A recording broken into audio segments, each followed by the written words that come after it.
Our brains are made mostly of fat, so why not nourish them with the highest quality omega-3s available? Omega-3 Rejuvenate from Big Bold Health. Omega-3 Rejuvenate is a premium blend of pure oils from wild-caught Alaskan cod and sockeye salmon, sourced from the pristine waters of Alaska. This is not the story of other brands. The fact is, most of the world's fish oil products are produced from several types of species packed into nets in commercial fishing zones, loaded into the holds of vessels that stay out for days or even weeks, and put in processing plants that treat them with high heat, chemicals, and synthetic nutrients. Big Bold Health does it differently. All of it straight from the sea into the hands of skilled fishermen, instantly flash frozen and taken to their specially designed shoreside plant using a low-heat technique to extract the pure amber omega oil that contains all natural and abundant full-spectrum omega-3s, including EPA, DHA, as well as DPA, plus all natural vitamins A and D, and naturally occurring pro-resolving mediators to support cardiovascular, cognitive, and immune health. Their unique low-temperature extraction preserves the natural goodness of the fish, so you get maximum benefits in every soft gel. No fillers, no shortcuts, just pure, potent wellness. Visit bigboldhealth.com/Hoffman and experience the difference. That's bigboldhealth.com/Hoffman for Omega-3 Rejuvenate. Use coupon code Hoffman20 for 20% off site-wide.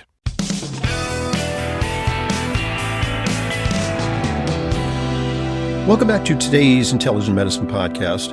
I'm your host, Dr. Ronald Hoffman. We're talking to Hal Cranmer, who's co-owner of a Paradise for Parents Assisted Living Homes. And the reason that I invited him on the program is that we really need to re-examine the paradigm of how we take care of seniors in this country. All too often, it's just a matter of warehousing them in facilities that don't individualize care, that merely sustain them, keep them on their meds, feed them, house them, maybe put them through the motions of, a little bit of some recreation, some, minor attempts at exercise. Hal Cranmer is really trying to revolutionize the paradigm. And by the way, your homes have been recipients of awards, right? Yep. We won a whole bunch of awards from Place for Mom organization and some local area businesses, caring.com. They seem to like what we're doing. Right, as do the residents and certainly the families of people that you care for.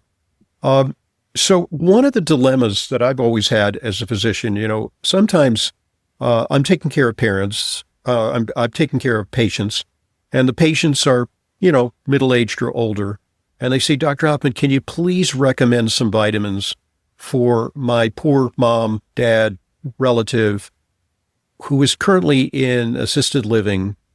And initially I tried. I would suggest maybe even like just a very perfunctory list of supplements.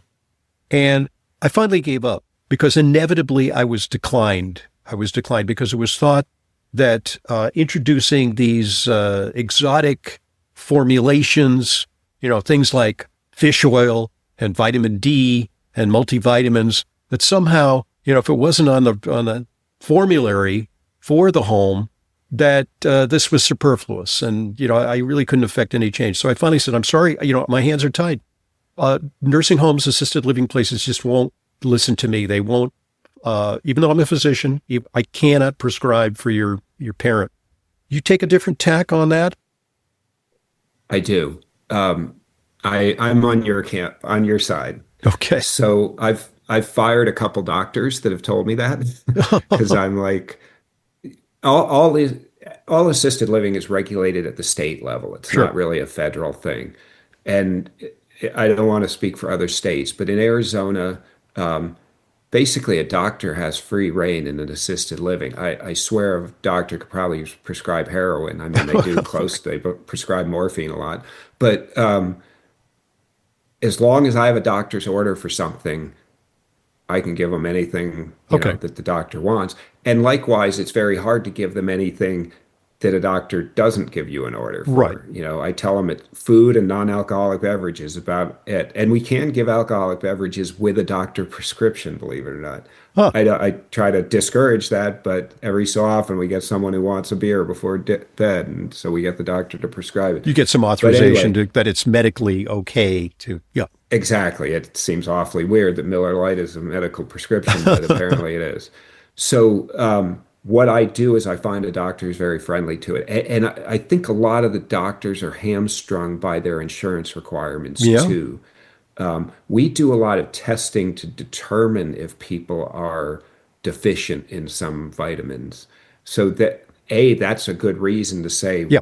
we need to give them vitamin D, we need to give them vitamin B12. Hey, their methylation genetics aren't good. We Yeah. should, get some methylfolate kind of stuff. So we have the testing to back up what we're recommending from the doctor. But there's some things like you'll see a lot of elderly women, their hormones are in the toilet, Yeah. Yeah. right? Menopause really does a number on them, Hmm. and their thyroids have problems and things like that. Yep. So, but there's this prevalence of doctors and word on the street in the medical community that women who get hormone therapy over like 65 are very much increased risk of breast cancer, Mhm. especially if they've had a history of breast Right. cancer. They think it brings back. If you really look in the science, the chances of that are extremely slim. And I agree with that. So, This is a misinterpretation of a study that came out in 2002, the WHI, the Women's Health yes, Initiative study, which blew exactly. tens of millions of women, scared them off of hormone replacement therapy that was very beneficial for them. And then they kind of created an atmosphere of fear and mistrust about hormone replacement therapy until they reanalyzed the data later, and they said that no, in fact there were some protected benefits. The harms that they saw were an Yeah, artifact of how they looked at the data. So yeah, I agree with you. I think yeah. that those can play an important role in perking people up. You know.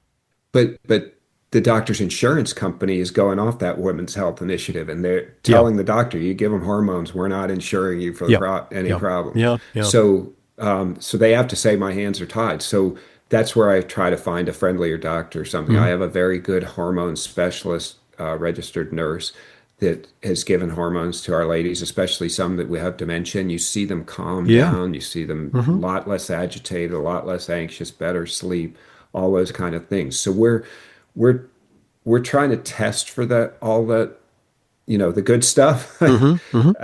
and then based on the results of that testing, give them the right combination of vitamins and minerals to help improve their condition. So you're absolutely right. It's a battle, but it's a battle worth waging. Same as deprescribing drugs. Hmm. I go on Chat GPT and put up side effects and put up, how to taper Yeah. people off because a lot of people are on things like SSRIs Sure. that, you can't go cold turkey on.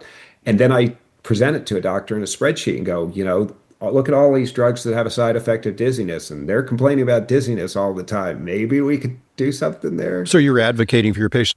I mean, they're Yeah. actually they list the drugs that don't go well for seniors. There's actually a list of commonly prescribed drugs that may be tolerated by middle-aged folks or younger people, but that just don't seem to work well, create complications, create urinary problems, create cognitive problems, create balance problems, and that really don't have a place in proper care, in what we call gerontology. I think that's an important subspecialty of medicine.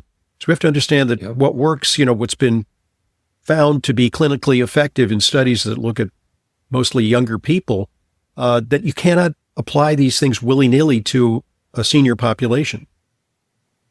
Oh, absolutely. I completely agree. And there's also, there's like take statin drugs. It's sort of it seems like there's this common idea of, well, when you hit, middle to older age, you should just be on a statin. Yeah. Like Yeah. there's no your cholesterol is this level. It's just, and they've told me that in my checkups, and I'm like, I don't want that. I had a gentleman who's had a cholesterol level of overall cholesterol level of 82, and he was on a statin. And I asked the doctor, what cholesterol level does he need to be at that Hmm. you would take him off that statin? I mean, Yeah. 82 is insanely Yeah. low. And they said, well, it's just more his age than it is the cholesterol level. And I'm like, so you're saying no matter how fit I am, if I reach a certain age, I have to take a statin? And they Yeah. said, well, that's generally our guidelines. And I'm Wow. like, well, I don't think that's right. No, I mean, look, there is evidence that, for someone who has severe cardiovascular problems, that even in an older population, Right. there may be some benefit. Like definitely somebody, maybe they've had bypass surgery or something along those lines. If they're not experiencing side effects, and unfortunately many people do, then okay, fine. Hmm. Maybe there's a protective effect, but merely to treat a high cholesterol in an 85-year-old, that might prevent them from getting a heart attack at the age of 126. Yeah. Their lifespan, realistically, maybe their horizon, maybe, 5 or 10 or so years. That's not enough time to see the advantages of what's called primary prevention, which means, yeah, cholesterol's a little high. We're going to lower it because we think everybody should have a low cholesterol. That I don't think that's a strong rationale for putting people on statins. And I've seen older people wake up after being taken off of statins. There is something I to it. have There too. are cognitive effects of statins. They Absolutely. tend to deny that, but many of the studies were done in robust middle-aged individuals, and they say, move along, folks, no problem here. Well, cholesterol, a lot of your brain's made up of Indeed, cholesterol, indeed. all the myelin sheaths around the nerves and everything. So, yeah, I'm not trying to disparage statins or drugs in general. There's a place for them. And if they really have the condition that the drug treats, by all means, I'm not advocating we don't use it. I just see so many instances of people are on a drug for a condition, their condition improves through lifestyle change, whatever improves, Mm-hmm. and they just keep taking the drug. Yeah. There's just not a real emphasis on let's look at your metrics and say let's take you off this. It's once you're on, just keep taking it forever, and that's what I have a problem with. One of the other scourges, I think, of these assisted living places is drugs that are used as chemical straitjackets for patients that are confused or Oh unruly. yeah. And we see a lot of these powerful drugs. They're antipsychotic drugs. It used to be Haldol, then other drugs Oh, replace that. Uh, mhm. you know, these are things that create major personality changes in patients and really, you know, debilitate them and affect their appetite, Yeah. turn them into butterballs, in effect. Yeah, lorazepam, Seroquel, all those kind of anti-anxiety medications. I had a family actually come and tour my facility, and they said the previous facility, they told me their mom's agitated or anxious about stuff, and the previous facility said, "Well, we'll just sedate her." And I was like, "That's their marketing campaign." Yeah. So there is a big tendency when people are anxious, agitated, and everything like that, that you get on the phone with these doctors and like, well, let's just up their medication. And I Hmm. was like, no, there's a reason they're agitated or anxious. Let's try to figure out what that is. Let's not just knock them out, and because it's probably going to grow if we don't know what it is. And it's mind-boggling to me. I mean, any other person, I would hate my family members, my kids, if a doctor told me, "Oh, your kid's too excited. Let's throw a bunch of medication down his throat." I'd be really upset at that doctor. Well, they do that though for kids because that's called I know they attention do. deficit Yeah. hyperactivity disorder. They do that at both ends of the age spectrum. Yeah, some of the medications that I kind of deplore for seniors, and they're more, I think, more for the sake of management purposes rather than for the benefit of the patient. Drugs like Zyprexa, and as you mentioned, Seroquel, one of them, and Abilify, and Risperdal. These are powerful drugs, and what they do is they turn What's that? patients diabetic often. Oh, I didn't know that. Yeah, yeah. They Wow. absolutely do have an effect on blood sugar. Uh, so when in caring for my mom, she was put on one of these medications and started gaining weight, and they said, "Oh, now she has diabetes," and she had an inordinate craving for sweets. She's like, "Give me something sweet. Give me. I want some chocolate. I want some candy." And it really changed her whole taste perception and metabolism ultimately. And I said, "Get her the heck off that." Yeah. So yeah, I mean, and they call Alzheimer's type 3 diabetes. If you indeed, have diabetes, diabetes of the brain. Yeah. you have like a 60% higher chance of getting Alzheimer's if you have diabetes. So it's like we should not be encouraging diabetes. It leads to so many chronic health problems. It's insane. Indeed. You have been running your Paradise for Parents assisted living homes uh, since the COVID pandemic. You were actually had homes during the COVID pandemic, and one of the terrible uh, aftermaths of COVID was that a lot of patients died in nursing homes. They were shunted into these nursing homes, which in effect in New York was a terrible scandal. They became killing zones for patients. Hmm. What was your experience like during COVID? I mean, there was a lockdown, and some of your residents obviously came down with COVID. I mean, how did you weather that? And Well, the toilet paper situation I alluded to before was my biggest headache. But seriously, I did everything I could when we first locked down. There was all this mask and put them in their rooms and everything. And I noticed, especially the ones with dementia, yeah, they have no idea what's going on. yeah, You can tell them you got to put this mask on for COVID, and 30 yeah, seconds later, what's this mask doing on yeah, me? and it's So uncomfortable, and yeah, yeah, right. So I realized very early on, this is not working. And, physically forcing them in their rooms. Ours are basically big homes that we've converted into assisted living. So it's really impossible to just lock people in their room. We don't have our own bathroom for every room and everything. So um, we just, I called the Department of Health and said, what's the bottom line here? Do I have to lock them down all day? Do I have to? And they said, the bottom line is you don't want your business in the newspaper. So do what okay, you think is right. okay, And I was like, well, that's true. I don't, if it's in the newspaper, I want it for something successful. right. You don't want to see So, the body bags and the refrigerated morgue, outside your right, facility. right. So we did the mask thing and everything, but we didn't put the masks on the residents. We put them out, in the common areas. They ate together still. And one of the things that I knew early on was we really needed them to see their families. So Yes, we'd have them originally we had karaoke machines at the home, and we'd put like speakers and microphones either way on a window so they could talk to each other that way. But then I realized, it started coming out, hey, it's really not transmissible outside. So we just set up places outside that the family members could see their residents, and the residents seemed to really enjoy that. I also, especially when the COVID did come through our houses, I put the residents outside for at least 30 to 45 minutes every day. We social distanced them, but they were outside in but the sunlight sun. is the best disinfectant. It has a Sunlight tremendous is boosting effect on and immunity. Yeah. and fresh air and everything. Yes. I didn't lose a single person to COVID during the pandemic No, on all my homes, 50 that's homes. extraordinary.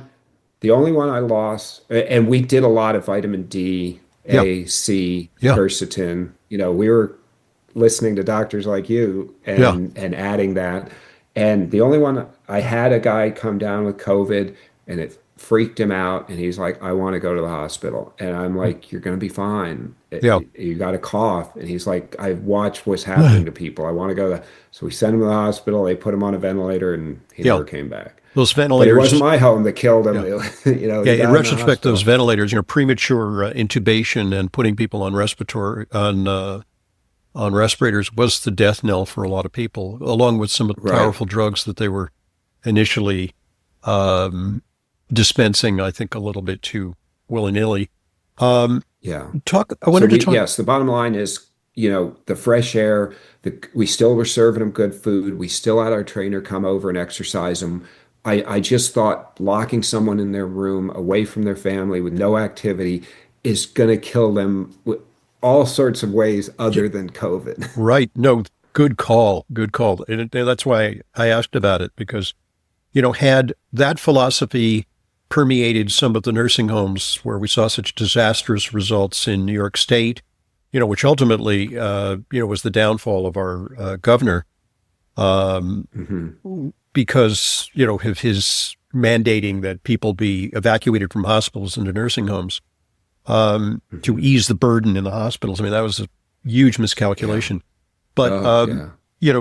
the type of care that you offer, I think, would have really mitigated some of the damage to these vulnerable individuals because we know that COVID really hit seniors very hard.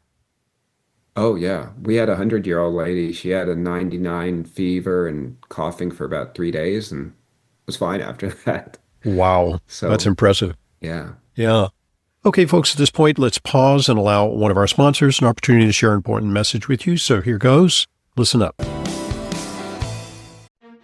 Are you concerned about your blood pressure? Join the millions worldwide who have chosen Kyolic as a natural alternative to support their heart health. Why Kyolic? It works. Over 900 published scientific articles and research studies have shown that Kyolic aged garlic extract has a positive effect on cardiovascular risk factors such as high blood pressure, cholesterol, circulation, blood sugar balance, and more. Kyolic aged garlic extract, organically grown garlic aged for up to 20 months for maximum purity and potency. Gentle on the stomach, easy to swallow capsules with no offensive garlic odor or taste. Visit Kyolic.com. That's KYOLIC.com. Learn about Kyolic Formula 109 for blood pressure, as well as Kyolic's other cardiovascular formulas. Kyolic is sold at Sprouts, Natural Grocers, Whole Foods, and natural health stores everywhere. Also online. Get Kyolic Blood Pressure Health Formula 109. It works. Thanks for listening, and thanks for supporting our sponsors. They are what make intelligent medicine a continuing free resource to you.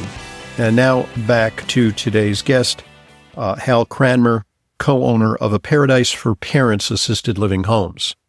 So I also wanted to talk about, brain stimulation, because there are a variety of, brain games, activities that are said to maintain or improve cognitive function. Is that part of the program there? Yeah, so we do a couple things in that area. Our biggest initiative, we've teamed up with a company called the Cognitive Functional Development Institute. Um, I found these guys because when my son was younger, my youngest son, about 8 or 9, he was having really hard time in school, and he was reading about the 27th percentile or 20 something percentile in his class, and my Tiger Mom wife was not going to have that. So she enrolled him in this program called Learning RX, where they basically work one-on-one with a therapist in a high pressure environment, and the metronome's going in the background, and games and cards, and here's this card. Every card I hold up, tell me the number +3. Okay, Mm-hmm. now this is a black It's card. kind of Do like every boot number camp plus for the three. brain. It is. It's a physical. It's like a tough gym workout, but for the brain. Huh. And one of the ladies who owned a Learning RX franchise moved down to Prescott, Arizona. My son was in Minnesota when we did this, and she took that and made it for seniors, for anxiety, PTSD, depression, and dementia. And so we test the people and see where they are for You do different an things, assessment, yeah. executive functions, and do an assessment. And then she has therapists around the country. We do one-on-one Zoom meetings. I found with the brain games, especially with people with dementia, if you just stick them in front of the computer, they kind of lose interest and start wandering off. It's hard, and then having a caregiver sit there with them is tough. But with this Zoom thing, they're just having an interaction conversation with someone. They're holding up Mm-hmm. cards, they're showing them different drawings, things like that, and asking them questions about it and trying to quiz them about things. And we're seeing some great improvement with that. They do it for about an hour a session, 3 times a week. We're trying to get Medicare. Medicare's kind of going back and forth on paying for it. But we've had people go through and we've tested them and seen improvement on there. We also, when we're exercising them, we do like multitasking exercises. So we'll ask them to count backwards from 100, or we'll ask them to solve some math problems while they're walking or Mm-hmm. doing resistance exercises, things like that. So they're trying to multitask Mm-hmm. in that kind of way. We do cross midline exercises where arms go across and reach things, because your two hemispheres of your brain have to coordinate between the two of them Mm-hmm. when your body crosses the midline, or limbs cross the midline of your body. So we'll Hmm. try to incorporate a bunch of those exercises.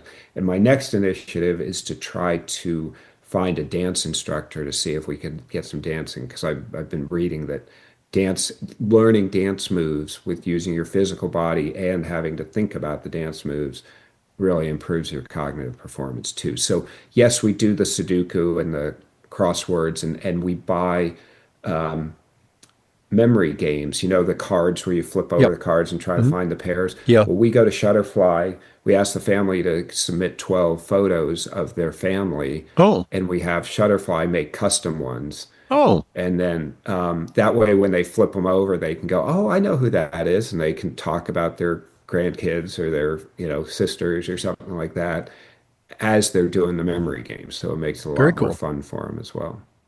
So you obviously belong to a larger community of assisted living owners and people involved in the retirement community industry, and you go to meetings, and right, you have a certain community with your colleagues.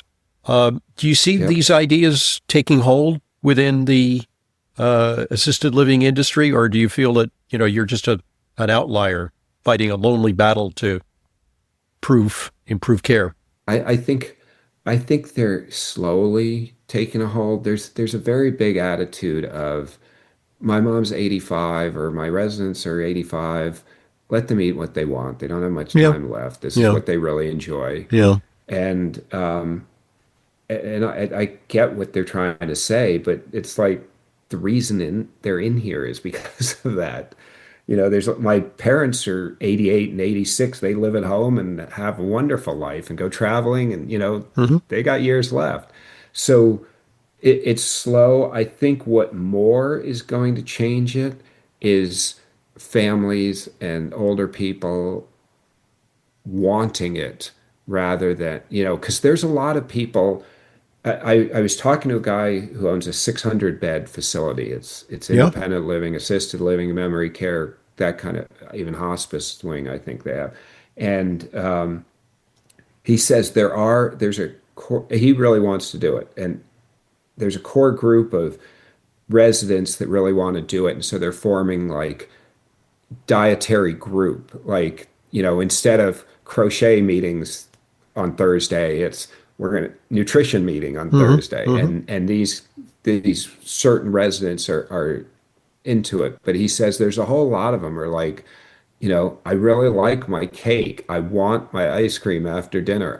yeah, I want orange juice with my breakfast. yeah, So he's like, I can't just say, no, you're not going to get that because they're going to move yeah, out. So yeah. It's taking the path of least it's got to build. resistance, and then it's also like the Right. customer's always right. That whole thing, and it's bowing Right. to And I consumer get they're demand. trying to serve it. Yeah, I've turned people away. yeah, Like, this is what I do in my right. home. And they're like, well, I want my mom eating sweets. And I'm Yeah, yeah, like, well, there's plenty of other places that'll do that for you, yeah. but I can't have your mom eating a nice big cake where everyone else is, Right. around her eating the oyster stew kind of thing. So Indeed. yeah, I'm trying to get that kind of thing to other people. But to answer your question, there is some interest. I've had homes contact me in facilities, but it's slow growth. And finally, looking forward to the future because, hopefully you'll be doing this for quite some long time. Do you foresee that caregivers of the future will be robots, chat bots that will interact with patients with sympathetic voices and, with all the requisite skills to help a patient out of bed or walk a patient down the corridor or administer medications? Is that a coming thing? I mean, it probably I something that think Elon Musk I think envisions. I think it definitely could be. I mean, it'd be nice to have a robot be able to pick up that 200-pound lady or Hmm. guy rather than my 98-pound female caregiver that's like Yes. sort of, can you help me? So I would rather see a future of having those robots or the chatbots or automatic miracles of technology create wonderful, nutritious meals that they don't need the caregiver. They need help with, that robot physical trainer that gets them Hmm. running around the neighborhood or Hmm. lifting weights and spotting them, that kind of thing. It's very easy to say, let's improve the care for someone. We should be asking, how do we improve the someone, Yeah. right? How do we improve the health of the someone? So, yeah, I think that's inevitable and going to happen more and more, but I think it's the wrong way to go. There are, like, we have a lady who's got dementia, and we bought her one of those mechanical cats that Oh, meows and okay. moves and everything, and she took to it like Yeah. crazy. Yeah. The It's a only companion. it Right. Instead of Seroquel, we gave her a cat, and Okay. it made a huge difference in her anxiety. Yeah, that's So great. there is a place for those kind of Yeah. things. Good stuff. Oh, look, I really want to extend congratulations to you. And I think you've taken not the path of least resistance. You've taken a path that is a challenging path, but I think it really is you're really upholding the rights and the health of your patients and clients in so doing, and carving, I think, a wonderful new path for how we can deal with the inevitable debilitation that sometimes forces people into assisted care. And I hope that this really will catch on. And I, once again, tell our listeners how they can find out about your homes.